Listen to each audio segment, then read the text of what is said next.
Welcome back, guys. In this episode, our nurse and businesswoman dives deeper into the secret to success away from her nursing field. If you missed the first part, don't worry at all. I have pinned the link in the comment section. Now let's jump right into the second part. Enjoy. I didn't sell them. I packed all of it and sent them back to Dubai.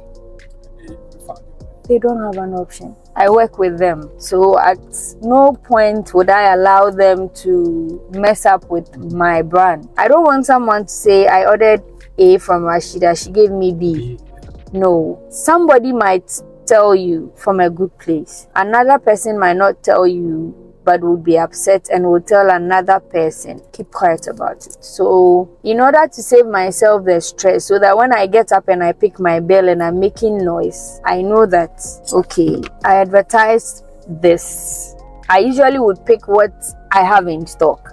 So I advertise this. So whoever makes an order for this should get this one. I don't want anybody being disappointed because she put this up, I ordered and she brought me something else, or the quality is lower than I expected. I don't want that kind of confrontation. So I usually take pictures of what I am selling, what I have in the shop. I post it, and most of our people prefer the internet pictures. So somebody posts that and then brings them a lower grade. So when people are buying from me, oh, are you sure? I'm like, okay, if you can't come by the shop and you are closer, you can come for it, or the rider can bring to you. When you bring the things to Ghana, your goods to Ghana, how difficult is it to provide them? Aside the exchange not being funny. Okay, exchange in terms of the money. Exchange rate not being, it's not nice and yet fair. For instance, I would bring some of it when I am coming, and you get to the customs and they want to go through all your bags and then give you some unreasonable quotes. But you know, we've done it over time, so we know how to deal with them and sail through. The ones you ship, usually we use the door-to-door people, so I don't have to deal with any of that stress. I can't add that to mine, but it doesn't come cheap at the end of the day. We won't stop doing business because they are making things difficult. If you stop because the system is not favorable, then you'd have to starve or start doing e-begging. Some of us E-begging? Yeah, electronic begging. This is the first time I'm hearing e-begging. What does it mean? You know, you mentioned earlier, like in Africa with our upbringing. So some people have made it an occupation actually. They wake up and send like one message. Can I have 150? Most often they don't go up. So they have those broadcast messages they send to about 10 people. And either way, you'd have about 2 or 3 people sending them what they ask for, or they are on social media. And like lately it's become, some people feel like it's only the men who go through that kind of stress. Yeah, because sometimes, you know, a lady that you know, maybe your friend, your ex, or somebody that you know who is a lady, and just send you a message that, oh, I'm broke small with these 100 cedis, 200 cedis things that you're saying. So it more or less like it's the ladies that do it more. That's where you are wrong. Okay. You've encountered a man? Not a man, men.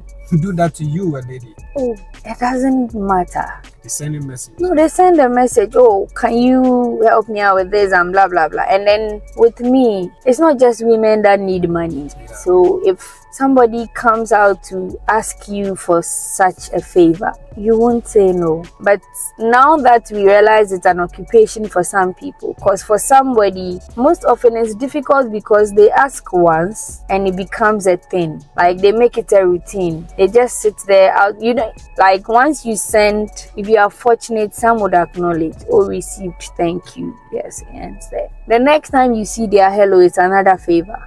Or like, and they feel like because some of us don't complain or we are just living in the moment, then we are okay. I make a lot of noise about my business. If I don't make a post in a day or two, there are people that will text or call, Madam, are you okay? People assume that, oh, she's posting every day, so that is how she makes sales. That's their aim. Then, oh, she's posting every day. Means that the goods are running. the goods are running. But what they forget is that if you don't market it, how do you expect people to know what you are about? If you don't talk about what you do, somebody won't post their business. They won't share somebody's own. But then they will boldly write that nobody shares my business, nobody supports me. I see that. No, but your only support is you. Especially on Facebook. And for me, I won't be ungrateful to my friends and say they don't support me. Somebody might not share your posts, but they will tell somebody about you. Somebody might even share your posts, but they will not tell anybody. And they would even be hoping that nobody buys. How much did you put in this business?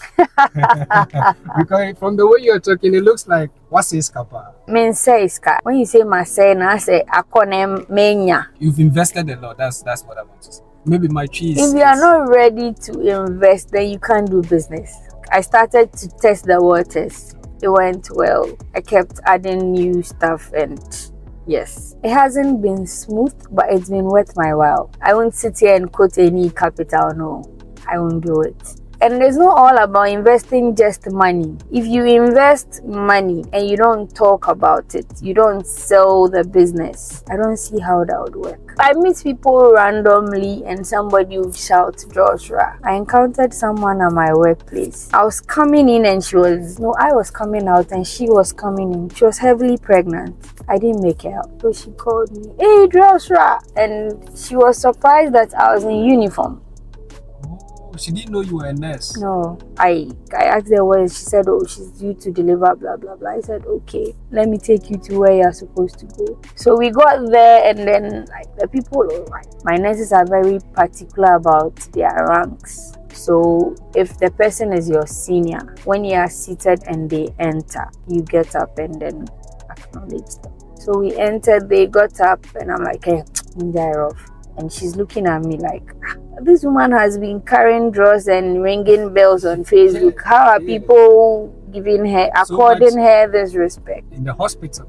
So I hand her over to them, and she's been taken care of. And she couldn't stop asking, like, hey, you are Shida Onyeni Paketo? And I'm saying, I am a normal person here, so just enjoy whatever they are giving you. And she kept talking about it. Someone told me once, hey, I think I posted a picture of me in uniform and I was advertising my drawers. Hey, you are a nurse? And I'm like, yes. Like, how are we supposed to behave? I said, hey, I'm surprised. Then we kept talking. Somebody would ask you. There was a point I was forced to tell somebody, I'm not the usual nurses you know. I say, how come? And I'm saying, yo, I'm not just like the ordinary. When I do something, I want to do it to a point that it would be recognized, to a point where somebody will take cue from it and say, oh, I want to be where she is. I want to do it like she did it. So on my graduation day for my master's, when I took my certificate, I removed my cap and I went to my booth because my friends had made orders. And my very good friend Mariam came and she was upset. Rashida, you are selling drawers on your graduation day. I said, I have taken the certificate already. So the people that came for the graduation, you were selling drawers to? They can't live without my drawers. I had to sell to them. You are really hardworking. The people that came for the graduation, my classmates, we had graduated, so it's time to buy. I sold drawers to them because I told them that I might not see some of these people in a long time. There are some I won't even see again. And that was in what? July 2019. I haven't seen some of them again. There are some that would still come all the way from Akosombo to come and buy. There are some I still delivered to. But I didn't see a lot of them again. That's something they would remember me for. You get it. So she came to write on Facebook. Usually we would call it a shade. But for me and my friend, before I shade my friend, I'll call her. Akofa, I'm going to shade you. So come for your shade and we'll laugh about it. So if I write it without a name, whoever I am talking to, she knows herself. So my sister came to write, even on her graduation day, she's selling drawers. Anybody that knows the two of us knows she was talking to me. And we laughed about it. But does that make you feel somewhere? You know, I told you earlier, I love money. I like to play with money and enjoy it. I don't think I should be like everybody else. I don't follow the crowd. So long as I'm not stepping on toes or bothering anybody. I have this perception in my head. I, for once, I don't care what society wants or thinks. Because society doesn't care about you. They don't define you. So I won't say society would frown on what, unless whatever it is bad and I know it is bad. I don't care how society wants to describe me or see me. I don't even give room to somebody that comes to say, oh, hey, F4 said this. I'm like, it's true. We move. What if F4 actually said that about you? It's two things. F4 would have to be comfortable with you, or it would depend on what you told F4 for F4 to be comfortable to say something that is not right to you. So, okay, F4 said this. What did you say? And then usually, the things I won't say, I won't be able to say in front of you. I won't say behind you. So when anybody comes, oh, they said, I said, oh, it's true. It won't become a conversation. Before we go to your biggest regret so far, if you meet me for the first time and you're marketing your drones, what do you do? Should I help you with it? No, don't worry. So it would depend on the environment. If I am in a mall, like yesterday, for instance, I was at the airport. So I was with my little girl. I said, okay, Isaba, I need a video. Maba airport in the metro. Because when I'm leaving, I tell them, so I'll do my usual video. And you at the airport, you do the pan demonstration. No, my flight to our airport today. Okay.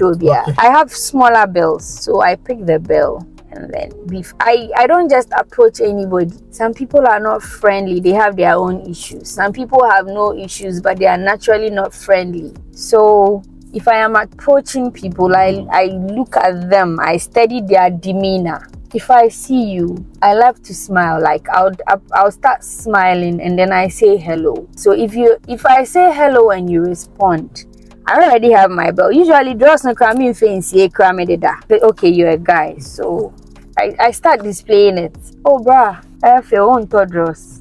Like, you know, and depending on what the person says, we have a conversation. Oh, they are affordable. If you are not ready, I'll take your number, take my number. I can deliver. I have a shop if you want to come into it. That's how I do my thing. So with the bell, you ring the bell to draw the person. That's right. You can't do Don't Call Me without a bell like that. It takes out the fun. So that's what I think. Was it sometime this year my friend traveled and she brought me a glass bell. So I was excited because yes. Yeah. And I have other friends. Oh, Rashida, betcha me bell. This one was a gift from my mom because I insisted I wanted it. She runs a bookshop, so she got me this. My first 2 bells were from her. So yeah, I have friends who now would come out with a bell, like to sell their stuff. If I can walk around town with this. What is that? Hair drawers. This is a drawers? Yeah. Guys, today I'm seeing things. Hair drawers. But it looks so portable. Yeah, that's the whole idea. I make life easy for people though. Wow. Guys, I mean, you can carry this everywhere as a lady, right? Yeah. Even a guy can send this. If I can wear this. No, but if you are going to your girl's house or you are going somewhere with your girl and you pick this, unplanned vacation and a weekend. She will love it. No, which girl will find? If she finds out, that says her head. Cause accessibility. Yeah. Oh, I like this. I like this vibe. It's so guys. It's so simple. You can just carry it along. Bring in a dress. One package like this. Yeah. Wow. I make your life simple. You don't want them to know you are going for a wash and you don't pick a big bag. So the men and the women, we people order from you a lot. Even though you sell women panties, but there's this notion that men is some better. Not anymore. Like lately they buy, like the men buy, but obviously the women buy more. But there are men that buy as well. But some people come to you because they are your friends on social media. Hey Rashida, if I order, what if, no, as I sit here today, if my dad comes and he's ordering drawers for his girlfriend, I'll deliver and take my money. If my dad comes and says he's ordering drawers for his girlfriend, I'll take my money. No, you said your dad. Yes. So it should be your mom. No, if my dad is buying drawers for his girlfriend, I am running a business. Oh, okay. So if my dad is buying drawers for another woman that is not my mom, I'll deliver and take my money. You will not tell your mom about it. It's not my business. Wow. If my own boyfriend makes an order for drawers, may deliver Manu. But it's not for you. I don't know all his family members.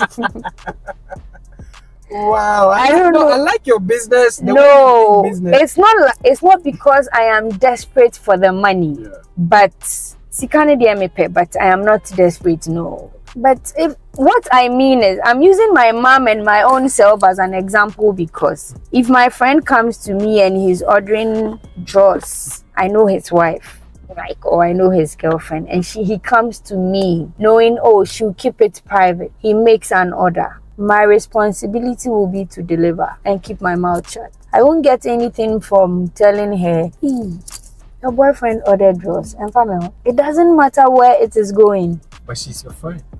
She's my friend. And she's your mom as well.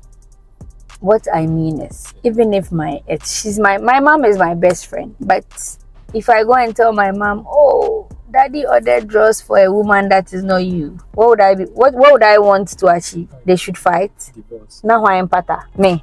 They won't find me. Because I might have another client I'm attending to, and that won't make them break up unless they already have issues and they want to call it quits. And I won't be the reason for which somebody is not happy.